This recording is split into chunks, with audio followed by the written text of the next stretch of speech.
Hi everyone, my name is Sushant and in this video we are going to see about the Node.js. Node.js भनेको चाहिँ के हो हैन completely introduction video चाहिँ हुने छ यो आजको चाहिँ र प्रिभियस भिडियोमा चाहिँ हामीले वेब डेभलपमेन्ट कम्प्लिट कोर्समा चाहिँ HTML CSS र JavaScript लाई चाहिँ अलरेडी कम्प्लिट गरिसकेका छौं है। सो आजको भिडियोमा चाहिँ इन्ट्रोडक्सन टु Node.js हेरौं। So first of all Node.js भनेको चाहिँ के हो भनेर बुझ्नुपर्छ हामीले हैन। Node.js भनेको चाहिँ एउटा open source cross platform JavaScript runtime environment हो हैन। यसलाई चाहिँ हामी चाहिँ सर्भरमा चाहिँ युज गर्छौं हैन। फाइलहरु रेन्डर गर्नको लागि चाहिँ हामी Node.js लाई चाहिँ एज अ ब्याकएन्ड को रूपमा चाहिँ युज गर्छौं र यो चाहिँ एकदम पपुलर टुल हो है र एनी काइन्ड अफ प्रोजेक्टमा चाहिँ र सपोज अनि एन्ड अहिले चाहिँ के छ भन्दाखेरि चाहिँ हामीले चाहिँ मोनस्ट्याक भन्ने हुन्छ हैन। यो चाहिँ मोनस्ट्याक वेब डेभलपर भन्ने हुन्छ। यो मोनस्ट्याकमा चाहिँ के हुन्छ भन्दाखेरि चाहिँ हामी Node.js हैन एक्सप्रेस जस्तो टुलहरु चाहिँ युज गर्छौं जसको थ्रुबाट चाहिँ हामी चाहिँ जस्तो सुकै खालको कम्प्लेक्स प्रोजेक्टहरुलाई पनि चाहिँ हामी चाहिँ इजिली चाहिँ बनाउन सक्छौं। सो Node.js लर्न गर्नुको एउटा बेनिफिट चाहिँ के छ भन्दाखेरि चाहिँ हामीलाई चाहिँ हामी चाहिँ मोनस्ट्याक वेब डेभलपरको पाथमा चाहिँ जान सक्छौं पछि गएर। वेल Node.js चाहिँ के हो भन्दाखेरि चाहिँ गुगल क्रोमको जुन ब्राउजर छ हाम्रो त्यसमा चाहिँ V8 इन्जिन हुन्छ हैन। V8 इन्जिन हुन्छ त्यसमा चाहिँ बेस्ड एउटा लाइब्रेरी हो फ्रेमवर्क हो जावास्क्रिप्टको र Node.js सिक्नुको हाम्रो एउटा सबभन्दा इम्पोर्टेन्ट गोल चाहिँ के हो भन्दाखेरि चाहिँ हामीले चाहिँ जस्ट अहिले चाहिँ हामीले के गरेछौं भन्दाखेरि चाहिँ जावास्क्रिप्ट चाहिँ हामीले सिकेर आएको छौं हैन। जावास्क्रिप्ट सिकिसकेपछि चाहिँ अब चाहिँ हामीलाई चाहिँ के हुन्छ भन्दा चाहिँ एउटा डिफरेन्ट प्रोग्रामिङ ल्याङ्ग्वेजमा जानु भन्दा चाहिँ जावास्क्रिप्टमा नै बेस्ट ब्याकएन्ड सिक्यो भने चाहिँ हामीलाई एकदमै इजी हुन्छ। द्याट्स वाइ मैले चाहिँ Node.js लाई चाहिँ एज अ ब्याकएन्ड को रूपमा चाहिँ युज गर्छु मेरो प्रोजेक्टहरुमा पनि र आई रिक्वेस्ट र म सजेस्ट चाहिँ के गर्न चाहन्छु भन्दाखेरि चाहिँ हजुरहरुले पनि Node.js लाई चाहिँ युज गर्नु होला। So Node.js app runs in a single process without creating a new thread for every request.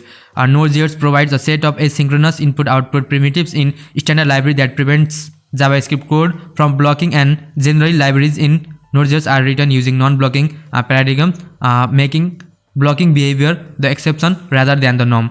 भनेको चाहिँ यो चाहिँ के भन्छ भन्दाखेरि चाहिँ Node.js चाहिँ हाम्रो के हो भन्दाखेरि चाहिँ एउटा एसिन्क्रोनस प्रोग्रामिङ ल्याङ्ग्वेज हो हैन। यसले चाहिँ एसिन्क्रोनस नेचरलाई चाहिँ फलो गर्छ। एसिन्क्रोनस नेचर भनेको चाहिँ के भन्दाखेरि चाहिँ सपोज हामीसँग चाहिँ हैन 10 वटा लाइनको कोड छ भने चाहिँ सपोज हाम्रो चाहिँ के हुन्छ भन्दाखेरि चाहिँ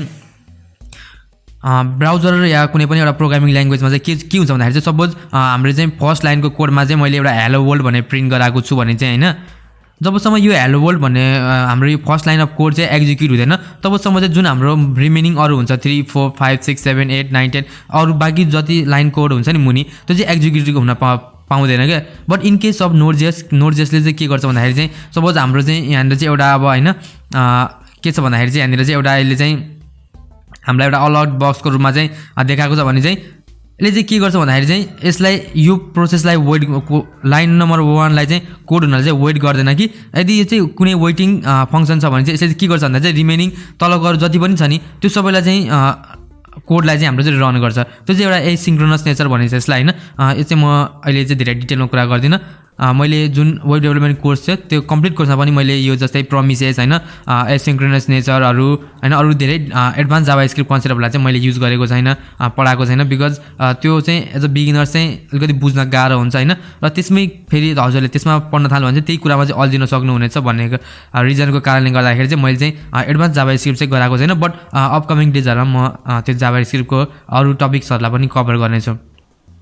सो हाम्रो चाहिँ के हो भन्दा चाहिँ Node.js को चाहिँ इन्ट्रोडक्सनमा बुझ्नु पर्दाखेरि चाहिँ के भन्दा चाहिँ Node.js चाहिँ एउटा जावास्क्रिप्टमा बेस्ड एउटा लाइब्रेरी हो फ्रेमवर्क हो हैन जुन चाहिँ ब्याकएन्ड सर्भरमा चाहिँ युज हुन्छ। जुन फ्रन्ट एन्ड सँग चाहिँ कुनै डाइरेक्टली यसको चाहिँ कनेक्सन हुँदैन हैन इन्डाइरेक्टली चाहिँ यसलाई हामीले लिंक गर्नुपर्ने हुन्छ ब्याकएन्ड फ्रन्ट एन्ड डाटाबेसहरुलाई हैन। सो अब यति गरिसकेपछि चाहिँ यो चाहिँ एउटा इन्ट्रोडक्सन हो हाम्रो। Now let's see what can Node.js do हैन। Node.js ले चाहिँ के गर्न सक्छ त हामी हेरौँ है त। Node.js ले चाहिँ जेनरली ब्याकएन्डमा चाहिँ युज हुने प्रोग्रामिङ ल्याङ्ग्वेजहरुको वर्क चाहिँ के हुन्छ भन्दाखेरि चाहिँ एउटा डाइनामिक पेज कन्टेन्ट चाहिँ बनाउने हुन्छ है। सपोज अब हामीसँग चाहिँ 5 वटा पेज छ हैन एउटा होम पेज छ हैन एउटा अबाउट पेज छ हैन एउटा ब्लग पेज छ भने चाहिँ के गर्नुपर्छ भन्दाखेरि चाहिँ Node.js ले या कुनै पनि अर्को ब्याकएन्ड ल्याङ्ग्वेजले चाहिँ के गर्नुपर्छ भन्दाखेरि चाहिँ होम पेजमा जाँदाखेरि चाहिँ होम पेजको कन्टेन्टलाई देखाउने हैन अबाउट पेजमा जाँदाखेरि चाहिँ अबाउटको देखाउने ब्लगमा जाँदाखेरि ब्लग पोस्टहरु देखाउने हैन त्यो चाहिँ के हुन्छ भन्दा एउटा डाइनामिक पेज बनाउने काम चाहिँ हामीलाई चाहिँ Node.js को थ्रुबाट चाहिँ हामी गर्न सक्छौं। त्यस्तै अब जस्तै कुन हाम्रो Node.js ले चाहिँ के गर्न सक्छ भन्दाखेरि चाहिँ हाम्रो सर्भरमा भएको फाइल्सहरुलाई हैन ओपन गर्न सक्छ, रिड गर्न सक्छ, राइट गर्न सक्छ, डिलिट गर्न सक्छ, क्लोज गर्न सक्छ। Node.js को थ्रुबाट चाहिँ हामी यो सबै चाहिँ एचिभ गर्न सक्छौँ। लाइक अर्को चाहिँ के गर्न सकिन्छ भन्दाखेरि चाहिँ Node.js को थ्रुबाट चाहिँ हामी चाहिँ कलेक्ट फर्म डाटा हैन, यसले चाहिँ फर्म डाटाहरु चाहिँ कलेक्ट गर्नको लागि चाहिँ हामीलाई हेल्प गर्छ। र मेन कुरा भनेको चाहिँ Node.js ले चाहिँ के छ भन्दाखेरि चाहिँ एउटा MySQL प्लस MongoDB सँग पनि यसले चाहिँ कनेक्ट गर्न सकिन्छ हामी। MongoDB भनेको र MySQL भनेको चाहिँ एउटा डाटाबेसहरु हो। यो चाहिँ पछिको भिडियोमा कुरा गरौँला। अहिले चाहिँ के बुझ्नु भन्दाखेरि चाहिँ हाम्रो Node.js को थ्रुबाट चाहिँ हामी कुनै पनि डाटाहरुलाई एड गर्न सक्छौं, डिलिट गर्न सक्छौं, मोडिफाई गर्न सक्छौं हैन। डाटाबेसमा चाहिँ हामी चाहिँ मोडिफाई हरु चाहिँ गर्न सक्छौं। सो जुन एउटा ब्याकएन्ड ल्याङ्ग्वेज हुन्छ जस्तै Djangoहरु छ हैन, त्यसपछि PHPहरु छ, त्यस थ्रुबाट हुने सबै कुराहरु चाहिँ हामी Node.js को थ्रुबाट चाहिँ हामी गर्न सक्छौं। नाउ लेट्स सी हैन Node.js चाहिँ कसरी काम गर्छ भन्दाखेरि चाहिँ अब Node.js ले काम गर्न कसरी काम गर्छ भनेर बुझ्नु भन्दा अगाडि चाहिँ हामी चाहिँ PHP हैन, PHP अर्को ASP हरु हुन्छ, यो चाहिँ सबै ब्याकएन्डको कुराहरु हैन।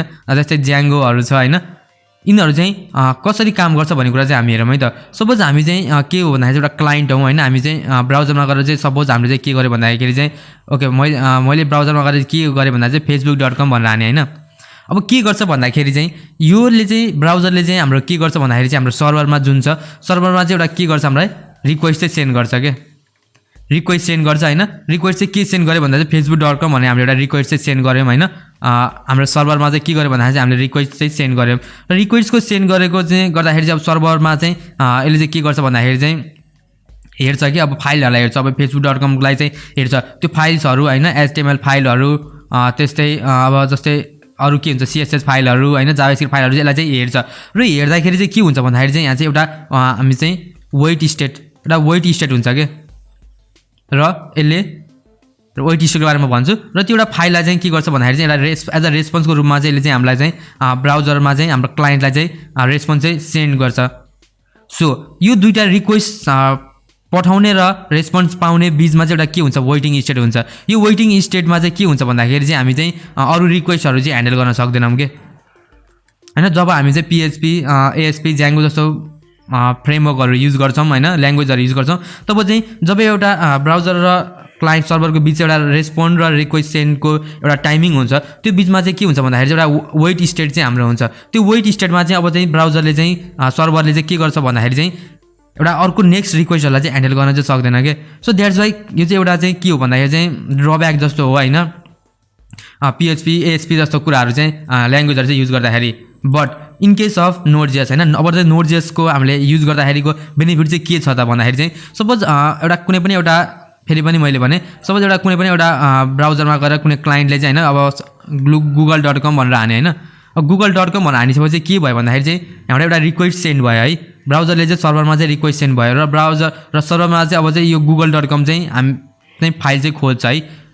अब यहाँ google.com भनेर सर्भरमा फाइल चाहिँ खोजिन्छ र यसले चाहिँ के गर्छ भन्दाखेरि चाहिँ जुन अब यहाँनिर यसले यहाँनिर एउटा हामीलाई रेस्पोन्स दिनुपर्ने हो नि त, रेस्पोन्स दिँदाखेरिको जुन हाम्रो वेट स्टेट थियो, यो वेट स्टेटलाई चाहिँ यसले के गर्छ भन्दाखेरि चाहिँ यसबाट चाहिँ हटाइदिन्छ के। हटाएर चाहिँ हाम्रो नेक्स्ट रिक्वेस्ट हुन्छ। सपोज अब google.com मा गएर मैले के गर्न चाहे भन्दाखेरि चाहिँ यहाँनिर /blog भनेर फेरि अर्को रिक्वेस्ट सेन्ड गरिहाल्यो भने चाहिँ के हुन्छ भन्दाखेरि चाहिँ अब चाहिँ तुरुन्तै हैन, तुरुन्तै सिमल्टेनियसली चाहिँ के हुन्छ भन्दाखेरि चाहिँ यो रिक्वेस्ट पनि फेरि सेन्ड हुन्छ के, फेरि सेन्ड भइहाल्छ। र सर्भरमा जब google.com को हाम्रो google.com छ यो फाइल आउँछ, यो फाइल आइसकेपछि यसले रेस्पोन्स ब्याक गर्छ, यसले रेस्पोन्स ब्याक गर्छ र जुन हाम्रो नेक्स्ट रिक्वेस्ट थियो /blog फेरि यो सर्भरमा जान्छ र फेरि यो चाहिँ यहाँनिर चाहिँ के हुन्छ भन्दाखेरि चाहिँ रेस्पोन्स ब्याक हुन्छ। भनेको मिनिङ चाहिँ के हो भन्दाखेरि चाहिँ जुन एउटा वेट स्टेट हुन्छ नि, त्यो वेट स्टेट चाहिँ Node.js को थ्रुबाट गर्दाखेरि चाहिँ हट्छ के। क्लाइन्टले रिक्वेस्ट पठाउँछ, रिक्वेस्ट पठाएर सर्भरमा खोजुन्जेलसम्म क्लाइन्टले यदि अरूको रिक्वेस्ट गर्न चाहन्छ भने त्यो गर्न सक्छ हैन। जब त्यो फाइल चाहिँ फाइन्ड आउट हुन्छ सर्भरमा, सर्भरले चाहिँ रेस्पोन्स ब्याक गर्छ र के हुन्छ भन्दाखेरि चाहिँ क्लाइन्टसम्म चाहिँ पुर्याउँछ। यसरी चाहिँ के गर्छ भन्दाखेरि चाहिँ एउटा वेबसाइट हैन, वेबसाइटमा चाहिँ वेबसाइटको ब्याकएन्ड चाहिँ कसरी काम गर्छ भन्ने कुरा चाहिँ यो फिगर र यो एक्सप्लेनेसनबाट चाहिँ हजुरले बुझ्नुभयो होला। सो Node.js को चाहिँ मेन गर्नुपर्ने कुरा चाहिँ यो इन्ट्रोडक्सनको चाहिँ कुराहरु चाहिँ यही छ हैन। ब्याकएन्डको रूपमा चाहिँ यसरी चाहिँ युज हुन्छ यो। सो अपकमिङ भिडियोहरुमा अब नेक्स्ट भिडियोहरुमा चाहिँ हामी इन्स्टलेसन हेर्नेछौँ हैन, र कस्तो जावास्क्रिप्टको टपिकहरु कुन टपिकहरु चाहिँ हामीलाई अलरेडी आउनुपर्ने हुन्छ Node.js सिक्नको लागि भन्ने कुरा चाहिँ हामी चाहिँ अपकमिङ भिडियोमा हेर्नेछौँ। Well on that note, stay coding and I will see you in the next video.